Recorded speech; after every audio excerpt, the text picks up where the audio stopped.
السلام علیکم فرینڈز آج کی اس ویڈیو میں ہم آپ کو بتائیں گے حضرت امام حسین رضی اللہ تعالیٰ عنہ نے جس شیر کو پالا تھا وہ شیر ابو الحارث کہاں سے آیا تھا، اور بچپن میں آزاد کیا ہوا وہ شیر کس طرح سے 10 محرم الحرام کربلا میں امام حسین رضی اللہ تعالیٰ عنہ کی شہادت کے بعد پہنچا، اور اس کے بعد اس نے فوجی یزید کے ساتھ کیا کیا۔ فرینڈز، امام حسین رضی اللہ تعالیٰ عنہ نے بچپن سے ہی ایک شیر پال رکھا تھا جس کا نام ابو الحارث تھا۔ فرینڈز، عربی میں ابو الحارث کو شیر کہا جاتا ہے۔ یہ شیر امام حسین رضی اللہ تعالیٰ عنہ کو کیسے ملا، آج کی اس ویڈیو میں مکمل تفصیل کے ساتھ جانیں گے۔ فرینڈز، ایک دفعہ حضرت علی رضی اللہ تعالیٰ عنہ خطبہ دے رہے تھے کہ اسی دوران کچھ لوگ دوڑتے ہوئے آئے۔ حضرت علی رضی اللہ تعالیٰ عنہ نے پوچھا تو انہوں نے بتایا کہ اے حضرت علی، ایک شیر آپ کی طرف آ رہا ہے۔ حضرت علی رضی اللہ تعالیٰ عنہ نے فرمایا کہ بیٹھ جاؤ، یہ شیر کسی کو کچھ نہیں کہے گا۔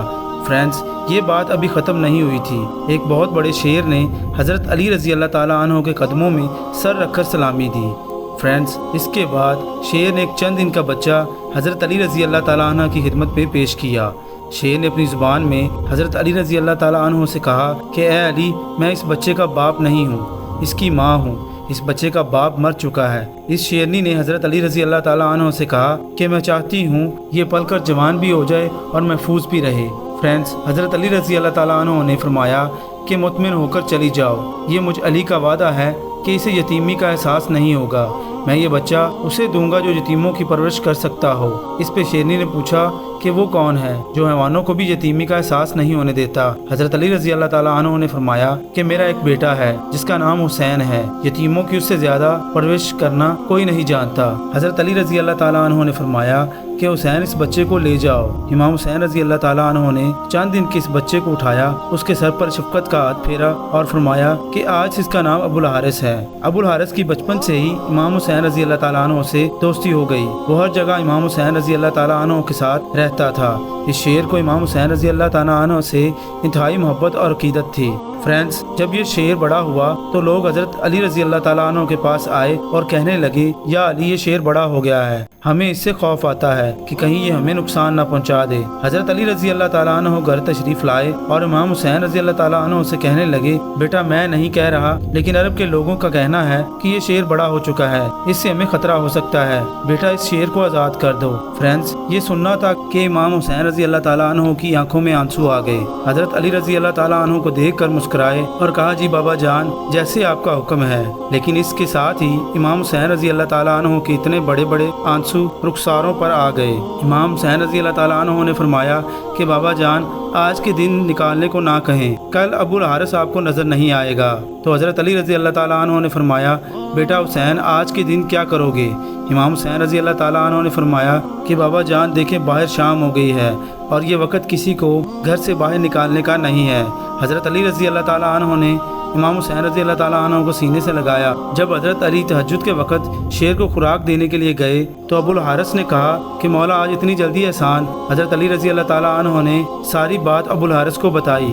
ابو الحارث نے کہا، ٹھیک ہے حضرت، میں جاتا ہوں، لیکن ایک شرط ہے کہ ایک ملاقات ضرور ہوگی۔ فرینڈز، روایت کے اندر آتا ہے کہ امام حسین رضی اللہ تعالیٰ عنہ نے فرمایا کہ تاریخ یاد رکھنا، 10 محرم الحرام 61 ہجری، میدان کربلا کے ٹیلے کے پاس سے تمہیں ایک آواز آئے گی، بس اس آواز پر چلے آنا، مجھ سے ملاقات ہو جائے گی۔ ابو الحارث نے کہا، حضرت آواز کون دے گا؟ آپ نے فرمایا نہیں۔ ابو الحارث نے کہا، آپ کے بھائی عباس؟ آپ نے فرمایا نہیں۔ حضرت امام حسین رضی اللہ تعالیٰ عنہ روئے اور فرمایا، میری 4 سال کی بیٹی سکینہ تمہیں آواز دے گی، یا ہماری اماں فیضہ تمہیں آواز دے گی۔ فرینڈز، آج بھی کربلا میں وہ مقام موجود ہے جہاں کھڑے ہو کر بی بی فیضہ نے ابو الحارث شیر کو آواز دی۔ فرینڈز، امام حسین رضی اللہ تعالیٰ عنہ نے جب ابو الحارث کو آزاد کیا تو انہوں نے فرمایا کہ اے ابو الحارث، تم ملک عراق میں چلے جاؤ، وہاں پر نینوا کا ایک جنگل ہے، اس جنگل کا بادشاہ شیر مر چکا ہے، تم وہاں چلے جاؤ اور وہاں جا کر بادشاہی کرو۔ فرینڈز، یوں امام حسین رضی اللہ تعالیٰ عنہ کا حکم مان کر ابو الحارث مدینہ سے چلا گیا۔ وہ عاشور کی شام تھی کہ جب امام حسین رضی اللہ تعالیٰ عنہ کی شہادت ہوئی تو امام کی شہادت کے بعد شور و غل برپا ہو گیا۔ عمر بن ابن سعد کا حکم تھا کہ امام حسین رضی اللہ تعالیٰ عنہ کی لاش پر گھوڑے دوڑا دیے جائیں اور ان کی لاش مبارک کو پمال کر دیا جائے۔ یہ آواز سن کر اہل عرب میں قیامت ٹوٹ پڑی۔ جیسے ہی افواج اشقیاء کے اندر یہ اعلان ہوا تو بی بی فیضہ حضرت بی بی زینب کے پاس آئیں اور کہنے لگیں، اے میری پاک سجدہ رسول خدا صلی اللہ علیہ وسلم کے ایک صحابی تھے جو سمندر میں سفر کر رہے تھے کہ ان کی کشتی ٹوٹ گئی۔ وہ کشتی کے ایک لکڑی کے ٹکڑے کے تختے کے ساتھ سہارا لے کر ایک جزیرے میں پہنچے۔ اس ویران جزیرے میں اس نے ایک شیر کو دیکھا۔ وہ شخص شیر کو کہنے لگا کہ مجھے اذیت مت دینا، میں رسول خدا صلی اللہ علیہ وسلم کا غلام ہوں۔ تو اس شیر نے جیسے ہی اس صحابی کی بات سنی تو وہ اسے مارنے کی بجائے وہ اسے صحیح راستے پر لے گیا۔ بی بی فیضہ نے فرمایا، اے میری پاک سجدہ، اس علاقے میں بھی ایک شیر رہتا ہے، آپ مجھے اجازت دیجیے، میں اس شیر کے پاس جا کر اسے بلاتی ہوں اور ظالموں کے ارادے سے آگاہ کرتی ہوں۔ جناب فیضہ جنگل کی طرف جانے لگی۔ انہوں نے ابو الحارث کہہ کر شیر کو صدا لگائی۔ جیسے بی بی فیضہ نے آواز بلند کی تو شیر چند ہی لمحوں میں ان کے پاس پہنچ گیا۔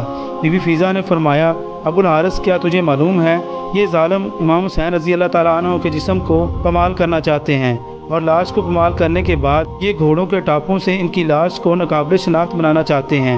یہ سن کر وہ شیر ابو الحارث بی بی فیضہ کے ساتھ آ گیا۔ وہ مقتول میں پہنچ کر امام حسین رضی اللہ تعالیٰ عنہ کی لاش کے پاس بیٹھ گیا۔ مقتول کی کتابوں میں ہے کہ اس شیر ابو الحارث نے خون امام حسین سے پیشانی رنگین کی اور روتا رہا، یعنی کہ جب کوفی لوگ گھوڑوں پر سوار ہو کر امام حسین رضی اللہ تعالیٰ عنہ کی لاش کو پامال کرنے آئے تو دیکھا کہ ایک شیر موجود ہے۔ گھوڑے وہاں نہ ٹھہر سکے اور بے باک بھاگنے لگے۔ سواروں نے بھی پلٹ کر نہیں دیکھا۔ جب اس واقعے کی عمر ابن سعد کو خبر ملی تو وہ کہنے لگے کہ اس کو کسی پر ظاہر نہ کرنا، یہ ایک فتنہ ہے۔ فرینڈز، جہاں پہ بی بی فیضہ نے شیر کے آنے کی خبر جناب زینب پاک کو سنائی اور اس طرح لاش پامال ہونے سے محفوظ رہی۔ فرینڈز، کچھ لوگوں نے روایت کی ہے کہ بی بی فیضہ نے شیر ابو الحارث کو امام حسین رضی اللہ تعالیٰ عنہ کا لاشا ڈھونڈنے کے لیے بلایا تھا، جو کہ یزیدی فوج نے لاشی اقدس پہ گھوڑے دوڑا کر پامال کر دیا تھا، اور وہ گھوڑے اواچی کے نام سے مشہور تھے، جنہوں نے اپنے ٹاپوں سے نبی صلی اللہ علیہ وسلم کے نواسے امام حسین رضی اللہ تعالیٰ عنہ کا جسم روند ڈالا تھا۔ فرینڈز، اس کا ذکر